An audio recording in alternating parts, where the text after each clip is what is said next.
حضرت نظام الدین اولیاء رحمۃ اللہ علیہ کے زمانے میں ایک ہندو جوگی تھا۔ اس نے یہ مشق کی ہوئی تھی کہ ہر قسم کے مریض پر صرف اپنی نظر ڈال کر مرض کو سلب اور جذب کر لیتا تھا۔ ایک مرتبہ حضرت پر ایک بیماری کا دورہ پڑا جس میں آپ بے ہوش ہو گئے۔ ہوش آنے پر خدام نے عرض کیا کہ حضرت اگر اجازت ہو تو فلاں جوگی کے پاس جو مرض فقط دیکھ کر ہی سلب کر لیتا ہے آپ کا پلنگ لے چلیں۔ آپ نے فرمایا کہ خبردار ایسا مت کرنا، کیونکہ اندیشہ ہے کہ لوگوں کے عقائد میں خرابی پیدا ہو جائے گی، یعنی ہندو جوگی اور اس کے ماننے والے کہیں گے کہ جوگی کی کوئی حیثیت ہے وغیرہ۔ اتفاق سے ایک دن پھر حضرت کو دورہ پڑا اور بے ہوش ہو گئے۔ مریدین کو اپنے پیر و مرشد سے بے حد محبت و احترام کا درجہ ہوتا ہے، خلوص ہوتا ہے، وہ اپنی پیر و مرشد کی تکلیف برداشت نہیں کر سکتے۔ آپس میں مشورہ کر کے اسی بے ہوشی کے عالم میں اپنے شیخ کا پلنگ اٹھا کر اس جوگی کے مکان پر جا رکھا اور حضرت کے فرمان کے خلاف کرنے اور آپ کی ناراضگی کا تدارک معافی چاہنے سے سوچ لیا کہ اپنے پیر و مرشد سے دل و جان سے بعد میں معافی مانگ لیں گے۔ جب حضرت کو اس ہندو جوگی نے دیکھا کہ اتنی بڑی ہستی میرے پاس آئی ہے، وہ تو پھولے نہ سمایا۔ اس نے سوچا کہ میری دکان خوب چمکے گی۔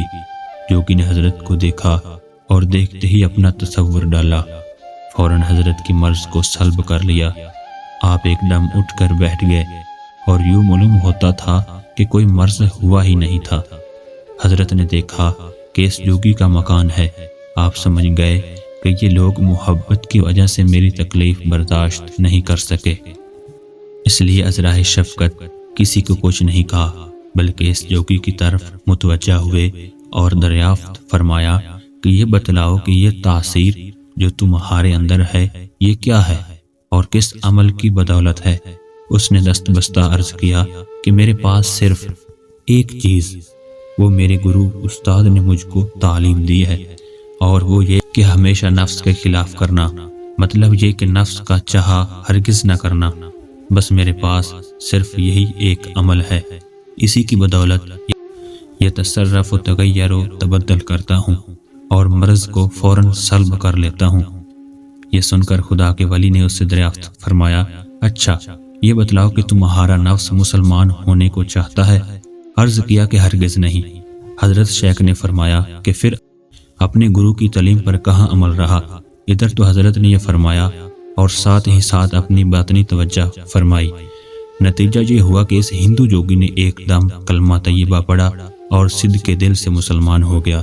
در حقیقت آپ نے اس پر بھی اپنا نورانی اور روحانی اثر ڈالا، جیسا کہ ارشاد باری تعالی ہے، احسان کا بدلہ احسان کے سوا کیا ہے؟ اس جوگی نے آپ کی مرض جسمانی کو ختم کیا تھا۔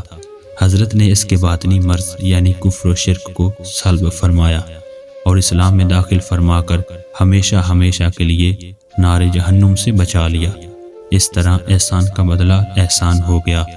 یوں برِ صغیر میں ان عظیم باعمل و با کرامت ہستیوں نے دین محمدی صلی اللہ علیہ وسلم کی شمع روشن فرمائی۔ حضرت خواجہ نظام الدین اولیاء رحمۃ اللہ علیہ نے بادشاہوں کی صحبت سے ہمیشہ کنارہ کشی اختیار فرمائی، ان سے کسی حال میں ملنا پسند نہیں فرماتے تھے۔ بادشاہ جلال الدین فیروز شاہ خلجی کو حضرت سے ملاقات کی بڑی تمنا تھی، اس لیے اپنے دوست خاص امیر خسرو سے اپنی اس تمنا کا اظہار کیا۔ حضرت شیخ امیر خسرو کو بہت عزیز رکھتے تھے۔ انہوں نے سلطان سے وعدہ کیا کہ اجازت کے بغیر ان کی خدمت میں آپ کو لے جائیں گے۔ بادشاہ خوش تھا کہ اس طرح ان کی تمنا پوری ہو جائے گی۔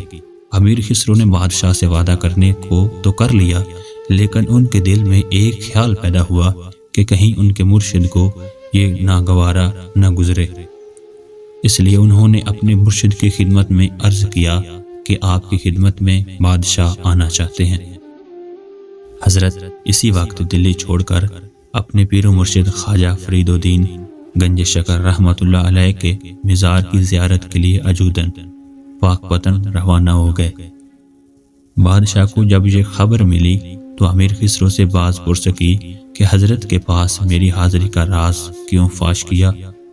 امیر خسرو نے عرض کیا، بادشاہ سلامت، اگر آپ رنجیدہ ہوتے تو زیادہ سے زیادہ میری جان کا خطرہ ہے، لیکن میرے مرشد ازردہ و ناراض ہوتے تو میرے ایمان کا خطرہ تھا۔ کیا خوب جواب تھا! بادشاہ کو یہ جواب بہت پسند آیا۔ سیرت الاولیاء۔